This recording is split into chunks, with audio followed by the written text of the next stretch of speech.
to our morning news program on KMBC. I'm Carla Moronis, joined by my co-host, Michael Schlenner. In a recent press release, it has been announced that pop culture icon Nicki Minaj will not be returning for a second year on the American Idol judging panel. My co-host is not too happy about this update. I am saddened by this terrible news. I want to wish Miss Minaj the best of luck on her new endeavors. But this just in, Amber Ferris of Yorba Linda High School has just been crowned Miss Universe. She has won the beauty competition as well as Miss Congeniality. Congratulations. In a more important segment later on, we will be discussing and analyzing the recent fat tax that is about to strike American consumers. Stay tuned to learn the consequences of this tax attack on fatty foods. And now, a short word from our sponsors. To Brianna and Fred, this is Sunny. Sunny, how do you feel about ice cream? Happy! Sunny, do you like to exercise? Yes, I like to dance. Wow, that is interesting. So Sunny, what's better, broccoli or chocolate? Chocolate! Would you rather dance or pay $3 extra for your chocolate? So if I wanted chocolate, I'd have to pay for my body fat, my ice cream, and chocolate. Yes. I don't know.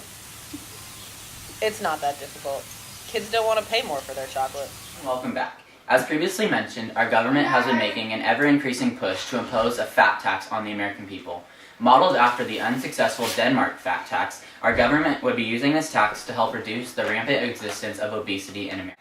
Although, from an innocent bystander's viewpoint, this tax may appear to be a beneficial way in which to curb obesity by turning people away from the foods that contain high levels of fat while bringing in federal revenue from those who choose to still eat these foods, the details regarding this tax and the more obscure parts of the tax make it quite undesirable. First and foremost, defining what a fatty food actually is can be quite difficult and hard.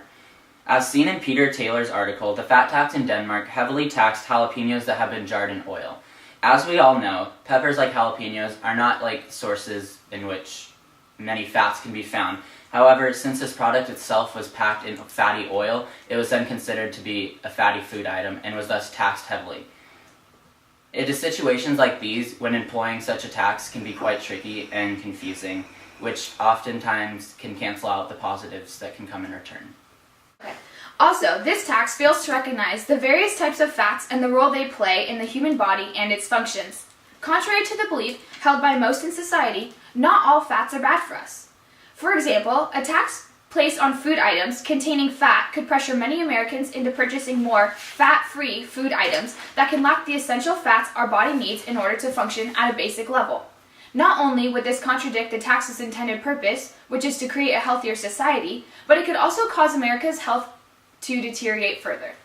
Furthermore, we as Americans need to reevaluate the role that our government plays in our everyday lives. As taught at the most basic level in many middle and high school courses, the government is present to make and pass laws that protect Americans' rights. At no time in my career or your career as students were we ever taught that politicians were doctors that had the knowledge to determine what was good and bad for our health. Since most politicians lack knowledge regarding human nutrition, they should not be put in positions to rule on what we should be consuming, as prefaced in the Stop Chewing the Fat About the Fat Tax article. More preventative measures must be put into place in order to cure the obesity epidemic at the source, rather than merely treating the epidemic's symptoms. Increased funding in areas such as health education in our nation's schools and an increased focus on activity and exercise in a person's life are preventative measures that could quite possibly erase the need for such an intrusive and arbitrary tax.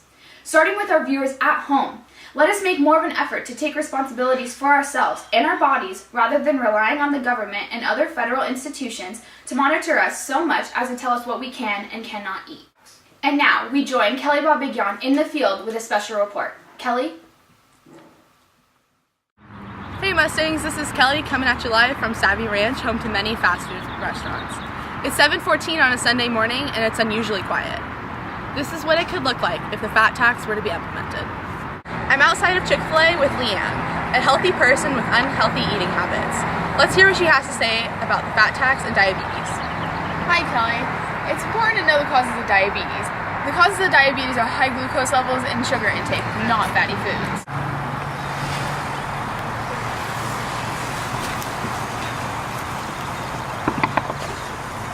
me, ma'am, can I ask you a question about the fat tax? I hate the fat tax!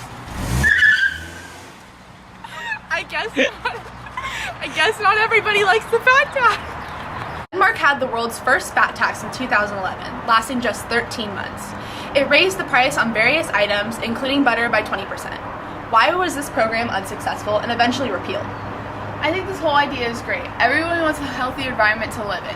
However, this didn't help construct a healthy diet, it just averted their attention to worse things like smuggling.